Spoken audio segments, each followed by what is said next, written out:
Today, we're talking about something that has the power to either waste everyone's time or drive real results. And that's how to set your meetings up for success before they even start. If you're leading a weekly check in, project reviews, or strategic planning meetings, this video will give you everything you need to make your meetings efficient, focused, and dare I say, worth attending. So let's jump in. So, number one is clarify the purpose. Before you send that calendar invite, ask yourself, why are we meeting? What do I want people to walk away with? And what's the consequence if this meeting doesn't happen? You want to really go through those three things in your mind and be able to answer them before you actually set up the meeting.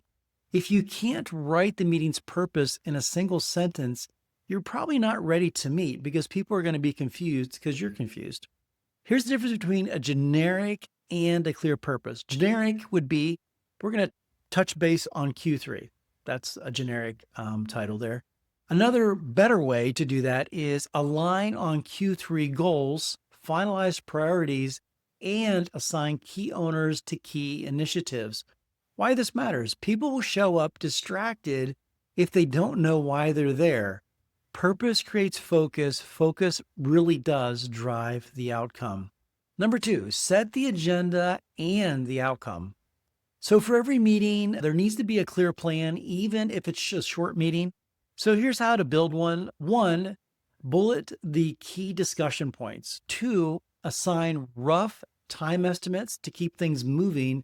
And three, identify the desired outcomes for each section. In other words, what's the discussion going to happen? Brainstorm, update. So what's happening? Identify the outcome for each section so people know what's going on. We're going to keep the theme here, going through with the touch base on Q3 to finalize priorities. So the agenda for that could be one, Q3 goal review, and in parentheses, 5 minutes. And number two, finalize marketing budget, and in parentheses there, you could have 15 minutes dash decision. In parentheses. Again, you want to highlight what's happening. So the first one, Q3 goal review, everybody knows that should be a 5-minute discussion. The second one, finalize marketing budget, it's a 15-minute discussion, and then a decision is going to happen. It's not just a discussion, so people know. Number three, identify risks for product launch. So that would be 10 minutes dash discussion. So everyone knows that is not a decision is not going to be finalized in this meeting. We're just identifying the risks for the product launch. And then number four, action items plus owners, and that's 5 minutes. Again, this is what are the action items that are coming out of this meeting and who's going to own them. You and I have both gone to meetings where there's action items possibly, but no one is assigned. So you want people assigned to that. This keeps the meeting on track and helps participants mentally prepare to contribute meaningfully. It just really does set the tone and what people know what's going to happen. I will just put a comment here. So if I do my math, that is 35 minutes on this agenda. Going over 5 minutes is one thing, but if this is a 35-minute agenda, or if you have 45, it doesn't really matter. But whatever your time frame is, so for in this case, 35, and all your meetings end up being an hour and a half, something's wrong. Either you're not leading well in the meeting, or the agenda is screwed up, or a combination of both. Number three, invite the right people. This should be highlighted, flashing lights around it. I don't know, whatever you want to do, but this is a big one for me. Meetings are not for everyone. Invite only the people who need to make a decision, will contribute key insights, and are directly responsible for follow-up actions. So many times people get invited to meetings and it's like, why are you here? I have said that out loud, but you don't need to say that. It's just like, they're not adding value. They invited themselves. So avoid curiosity invites is what I call them. They crowd the room, reduce engagement, and cause people to multitask or zone out. So they're just not adding value. So they don't do those three things. The question is, why are they there? Again, ask who needs to be here for this meeting to accomplish this goal. Be very specific. The least amount of people, the quicker your meeting is likely going to be. If someone only needs to be informed, then send them the notes afterwards. Now, I know I've heard this from many people that I coach. Well, those people that I send the meeting notes afterwards now want a recap of the entire meeting. Well, they might want it, but they don't need it. So if they're not in leadership or they're not involved in the decision-making process, they're just doing a task, they don't need to have the backstory. They actually need to just have their tasks and their roles and move forward. If they impose themselves and like, no, I need to know this, then that's a different discussion. That's a leadership discussion with them because they're not in the room and they don't need to be in the room. They actually just need to do the task. Number 4, prep your people. Once you've got your agenda and invite list, send out the materials at least 24 hours in advance. Include the agenda, relevant documents such as the decks or pre-reads, anything like that, and then also 3 pre-work or reflection questions. You want to send this out ahead of time. It's no fun for anybody when you show up to a meeting and you're given a 30-page document that someone is presenting and they expect you in 3 minutes to read that document, process it, comment, and actively participate in a discussion. It's just not going to happen. So consider adding that beforehand and what the expectations are during that time. So consider adding a simple note to your invite. Here's what we'll cover, and here's what I need from you.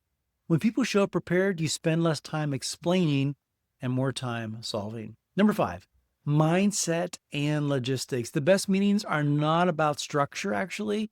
They are about structure, but not just about structure. They're also about energy and clarity. Ask yourself, am I prepared to lead this meeting? Do I need visuals, handouts, or a whiteboard? Is the tech, such as Zoom, slides, or room setup, tested and ready? And number 4, do I have a confident opening to kick things off? I'm going to circle back to the third one. Is the tech, Zoom, slides, room setup, tested and ready?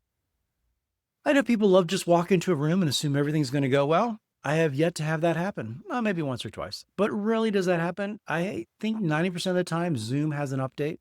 If you're having Zoom, there are other software updates that just happen. It just delays your meeting and makes you look less professional. So just a free advice. You don't have to enjoy my pain that I've gone through. You can do that yourself. So first impressions do matter. If you open the meeting with energy, clarity, and confidence, people will match your tone. If you fumble continuously, they're going to kind of tune out. Why? You're not prepared. Why am I here, right? And the question is, why are you here? The person leading the meeting has no clue what's going on. They haven't prepped well. It's going to be a long meeting. It's going to be painful for everybody. Start with a quick grounding question or recap of the purpose. Thanks for joining today. We are here to finalize our Q3 plan so we can move forward with clarity and confidence and then jump in. So you want to have something going on there. And then just a bonus tip here for number 6, reduce meeting bloat. What do I mean by that? Ask, does this need to be a meeting? Or can it be a Slack thread, a Loom video, an email? Can we shorten the meeting from 60 to 30? Consider replacing reoccurring status quo meetings with tools, asynchronous tools. So what do I mean by that?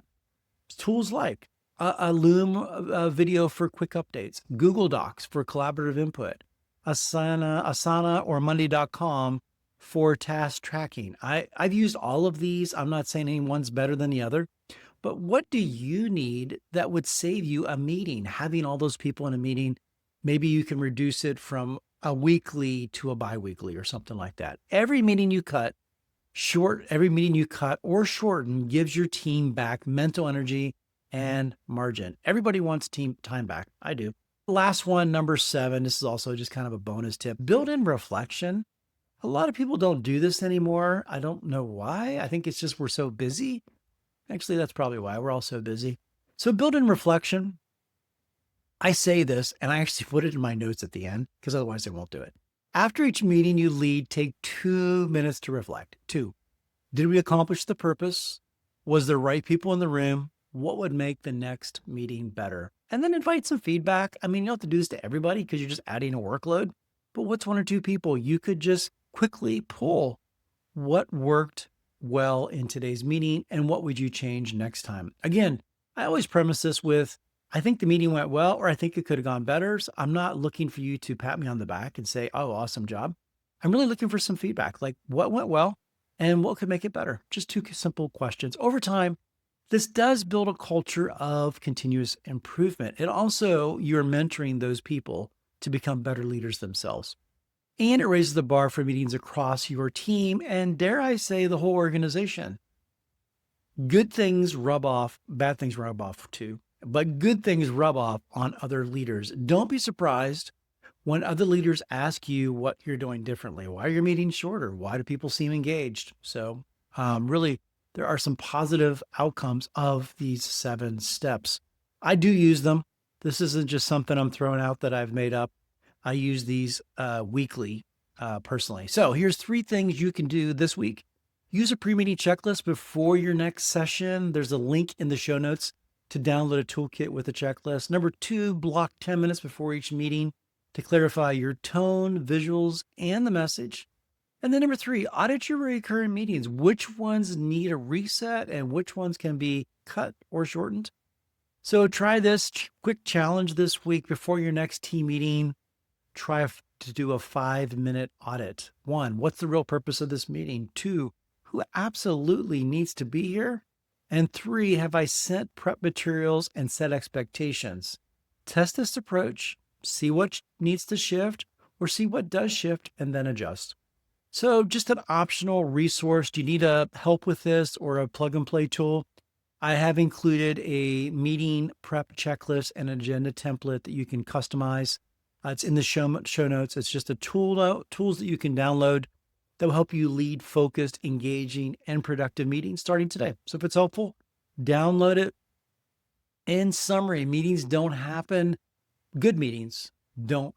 by accident. They happen by design. When you lead with clarity, include only the right people, and prepare well, you build a team culture that respects time, fosters collaboration, and drives outcomes.